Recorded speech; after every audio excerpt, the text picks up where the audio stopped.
O Evangelho como me foi revelado por Maria Valtorta. Capítulo 274. Jesus caminha sobre as águas, sua prontidão em socorrer quem o invoca. Valtorta escreve a visão mística do dia 4 de março de 1944. A tarde já vai bem avançada. Já é quase noite, e plantas parecidas com oliveiras que estão espalhadas sobre a colina, daqui mal estão podendo ser vistas. Mas à luz mais clara podem ser outras coisas. Afinal, são árvores não muito altas, frondosas e contorcidas, como costumam ser as oliveiras. Jesus está sozinho, vestido de branco, e com seu manto azul escuro, sobe e se adentra entre as plantas, caminha com passos longos e firmes. Não vai andando muito depressa, mas por causa do comprimento do seu passo, percorre sempre uma boa distância, mesmo quando vai sem pressa. Caminha até chegar a uma espécie de balcão natural, do qual se descortina o lago, todo sereno à luz das estrelas que pouco a pouco vão enchendo a abóbada celeste com seus focos de luz. O silêncio envolve Jesus com um abraço que convida ao repouso e o separa das multidões e da terra, fazendo-o perder a lembrança delas e unindo-o ao céu, que parece estar descendo para adorar o Verbo de Deus e para acariciá-lo com a luz de seus astros. Jesus está orando em sua posição habitual, de pé, com os braços abertos em cruz. Tem atrás de si uma oliveira e parece já estar crucificado sobre o seu tronco escuro. As folhas estão pouco acima deles, pois Jesus é alto, e elas substituem, com um nome parecido ao de Cristo, a tabuleta da cruz. Lá está escrito, Rei dos Judeus. Aqui está escrito, Príncipe da Paz. A pacífica oliveira fala precisamente a quem é capaz de entender. Jesus ora por muito tempo, depois se assenta junto ao barranco, que fica ao pé da oliveira, sobre uma grossa raiz, que por ali se estendeu, e toma sua posição de costume, com as mãos cruzadas e os cotovelos postos sobre os joelhos. Medita, quem saberá, qual o divino colóquio que ele entretém com o Pai e com o Espírito nesta hora em que se acha sozinho e pode ficar todo em Deus, Deus com Deus. Parece-me que muitas horas se passem assim, porque estou vendo que as estrelas mudaram de posição e muitas delas já desaparecem no ocidente. Justamente enquanto um esboço de luz, ou melhor, de claridade, pois não se pode ainda chamar de luz, se desenha no extremo horizonte do oeste um arrepio de vento, sacode a oliveira. Depois cessa. Em seguida, ele volta mais forte e vem vindo após pausas entrecortadas, mas sempre com maior ímpeto. A luz da aurora, mal e mal, começou e está fazendo esforço para abrir caminho pelo meio de um amontoado de nuvens escuras, que estão vindo cobrir o céu, impelidas por rajadas de vento cada vez mais fortes. O barulho das folhagens e da zoeira das águas estão enchendo agora o ar, que pouco antes estava silencioso. Mas antes, me parece que esteja surgindo uma borrasca como aquela já vista na visão da tempestade. O rumo das frondes e o bater das águas enchem agora o espaço, pouco antes quieto. Jesus desperta de sua meditação. Levanta-se, olha para o lago, procura pela superfície dele a luz de poucas estrelas que ainda restam e da pobre aurora enfermiça, e vê a barca de Pedro, na qual vão remando com grande esforço e procurando alcançar a margem oposta, mas sem conseguirem. Jesus se envolve com o seu manto, cobrindo-se bem e songando a barra, que está suspensa, e vendo que ela lhe cria dificuldade para descer, ele a leva para cima da cabeça, fazendo com ela uma espécie de capuz, e desce depressa, não pela estrada por onde tinha vindo, mas por uma trilha mais curta, que vai em linha reta para o lago. Ele vai indo assim com grande velocidade, que parece estar voando. Ao chegar à margem, que está sendo açoitada pelas águas, que estão fazendo sobre a areia uma orla de espuma flocosa e que chia, ele prossegue o seu caminho apressado, como se não tivesse caminhando sobre um elemento líquido e movediço, mas sobre o pavimento, mas um pavimento mais sólido, liso da terra. Agora, ele se tornou luminoso. Parece que a pouca luz que ainda está vindo das últimas e agonizantes estrelas e da aurora tempestuosa se concentra nele, e que por ele seja recolhida, formando uma fosforescência ao redor de seu corpo, que avança rapidamente. Ele vai quase voando sobre as ondas, sobre aquelas cristas de espuma, por sobre as dobras escuras, entre uma e outra onda, com seus braços estendidos para a frente, com um manto que pelo vento fica inflado ao lado de suas faces, mas que esvoaça o tanto que pode, por mais que esteja apertado junto ao corpo como se fosse o bater de uma asa. Os apóstolos o veem e lançam um grito de medo que o vento leva até Jesus. Não temais, sou eu. A voz de Jesus, mesmo tendo ido contra o vento, espalhou-se por sobre o lago sem dificuldade. És tu mesmo, mestre? Pergunta Pedro. Se és tu, manda que eu vá ao teu encontro caminhando sobre as águas como tu. Jesus sorri e diz, vem.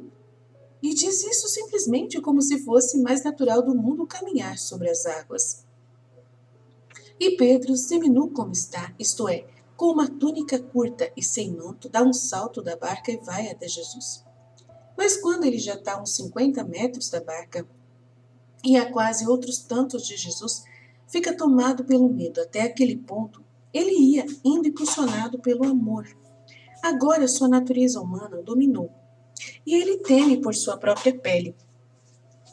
Como alguém colocado sobre chão escorregadio, ou melhor, sobre areia movediça, ele começa a bambolear, a bracejar e a afundar.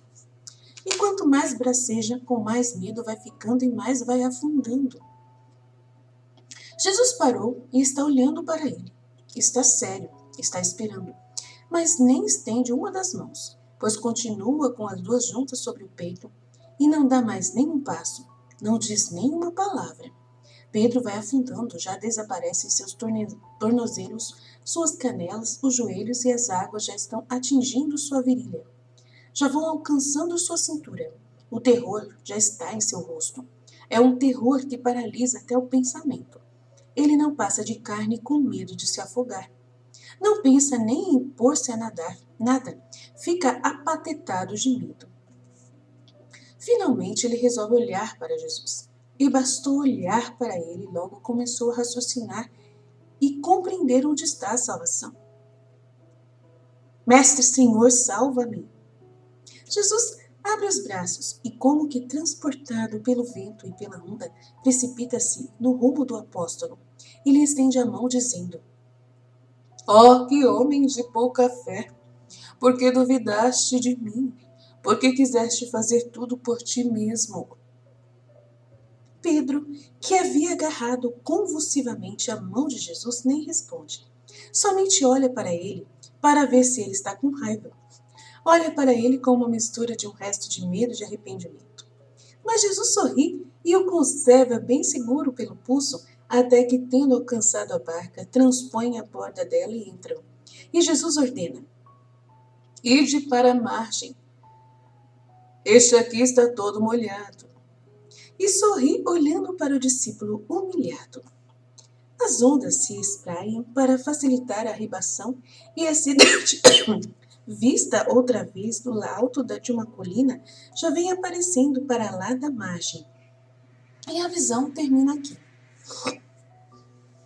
E Jesus diz a Valtorta sobre essa visão.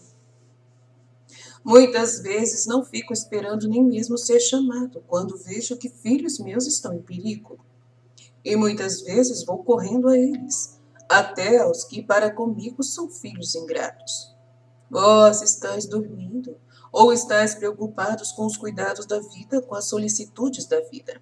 Eu estou velando e orando por vocês, anjo de todos os homens. Eu estou sempre inclinado sobre vocês. Nada para mim é mais doloroso de não poder intervir e ajudar meus filhos, pois que sois contra a minha intervenção. E preferis, às vezes, agir por vós mesmos, ou pior ainda, pedindo a ajuda do demônio. Como um pai que recebe do filho estas palavras: Eu não te amo, não te quero, sai da minha casa. E eu fico humilhado e entristecido, mais do que se eu fosse por ter recebido feridas. E se vós somente me dizeis, vai-te embora, e estáis somente despreocupados com a vida, então eu sou o eterno vigilante, que está pronto a intervir, até mesmo antes de ser chamado. E se eu fico esperando somente que me digais uma palavra, algumas vezes espero para ouvir que me estás chamando. Que carícia é para mim, que doçura é ouvir que estou sendo chamado pelos meus filhos, ouvir que eles se lembram de que eu sou o seu Salvador. Por isso, eu não te digo qual a alegria infinita que me penetra e me exalta quando há quem me ama e me chama, mesmo sem que fique esperando a hora da necessidade. Ele me chama porque me ama mais do que todo mundo no mundo. E percebo que está cheio de uma alegria semelhante à minha ao chamar-me Jesus, Jesus, como fazem as crianças quando chamam mamãe, mamãe. E lhes parece que é mel que desce sobre os seus lábios, porque só a palavra mamãe já traz consigo o sabor dos beijos maternos. Os apóstolos estavam remando obedientes à minha ordem de que fossem esperar-me em Cafarnaum, e eu, depois do milagre dos pães, me havia isolado da multidão, não por indignação contra ela ou por cansaço. Eu nunca tinha indignação para com os homens, nem mesmo quando eram maus para comigo. Sempre quando eu via que a lei estava sendo pisoteada ou profanada a casa de Deus, é que eu chegava à indignação. Mas nesses casos não era eu que estava em causa, e sim os interesses do Pai. Eu era sobre a terra o primeiro dos servos de Deus para servir ao Pai dos céus. Eu nunca estava cansado por dedicar-me às multidões, e também nem mesmo quando as via tão obtusas, lerdas e humanas, que faziam perder o entusiasmo até os bem mais dispostos em sua missão. E até justamente porque eram tão deficientes, é que eu multiplicava até o infinito a repetição de minhas lições, e os tratava mesmo como alunos mais tardos, e guiava seus espíritos para as descobertas e iniciações mais rudimentares, tal qual faz um mestre paciente guiando as mãozinhas inexperientes dos alunos para traçarem os primeiros sinais e para torná-los cada vez mais capazes de compreender e fazer. Quanto amor eu dediquei às multidões, eu as afastava da carne para levá-las ao espírito.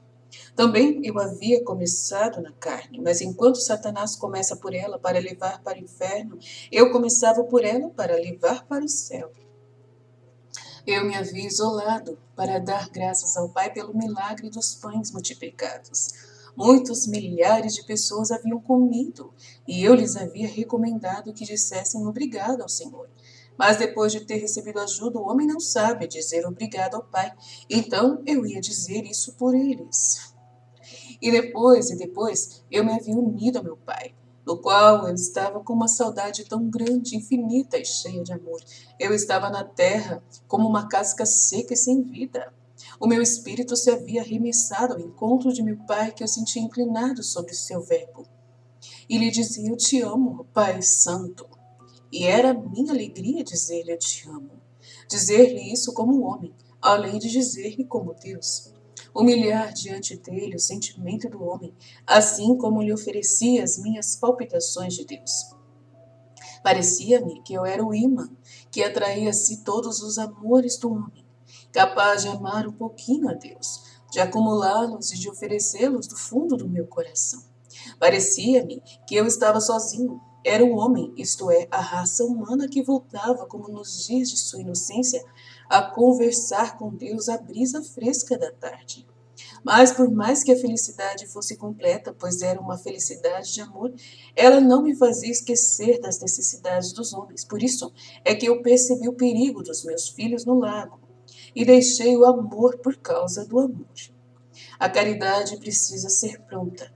Julgavam que eu fosse um fantasma. Oh, quantas vezes, pobres filhos, me tomais por um fantasma, um objeto que causa medo.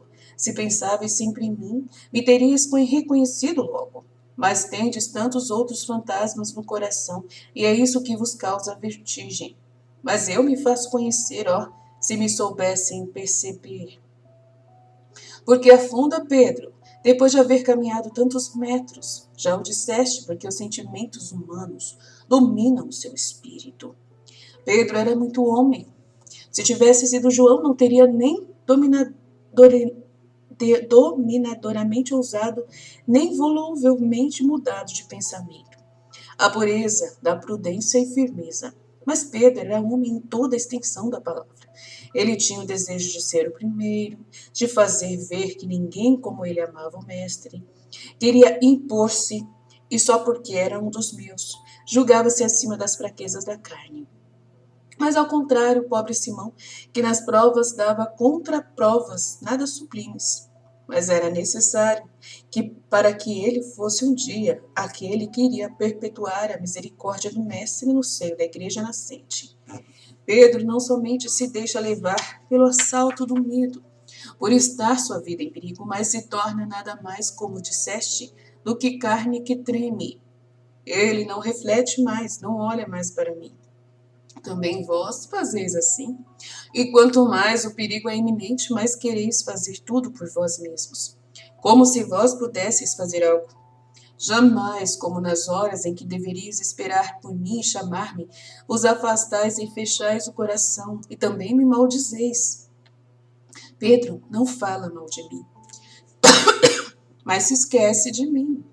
E eu preciso dar-lhe uma ordem para que seu espírito volte a mim e o faça levantar os olhos para o seu mestre salvador. Eu o absolvo antes que ele o peça do seu pecado da dúvida, porque eu o amo. A este homem impulsivo, que quando for confirmado na graça, saberá proceder sem ter mais perturbações ou cansaços, até o martírio, tornando incansável até a morte a sua mística rede para levar as almas para o Mestre. E quando ele me invoca, eu vou caminhando e vou voando em seu socorro, e o seguro firmemente para conduzi-lo a salvo. Branda foi a minha censura, porque conheço todos os atenuantes de Pedro. Eu sou o defensor e o juiz melhor que há, e ao qual nunca terá vida igual. Isso para todos. Eu vos compreendo, meus pobres filhos, e mesmo quando vos digo uma palavra de censura, o meu sorriso vô-la adoça. Eu vos amo, eis tudo. Eu quero que tenhais fé, e se a tiverdes, eu virei, e vos levarei para longe do perigo. Oh, se a terra soubesse dizer, Mestre, Senhor, salva-me! Bastaria um grito, mas de toda a terra, para que no mesmo instante Satanás e os seus carrascos se calassem vencidos. Mas não sabeis ter fé. Eu vou multiplicando os meios para levar-vos à fé, e, no entanto, eles caem na vossa lama da culpa, como pedra jogada na lama de um brejo, e já jazem sepultados. Não quereis purificar as águas do vosso espírito, porque gostais de ser lodo podre. Não importa. Eu cumpro o meu dever do eterno Salvador, de eterno Salvador.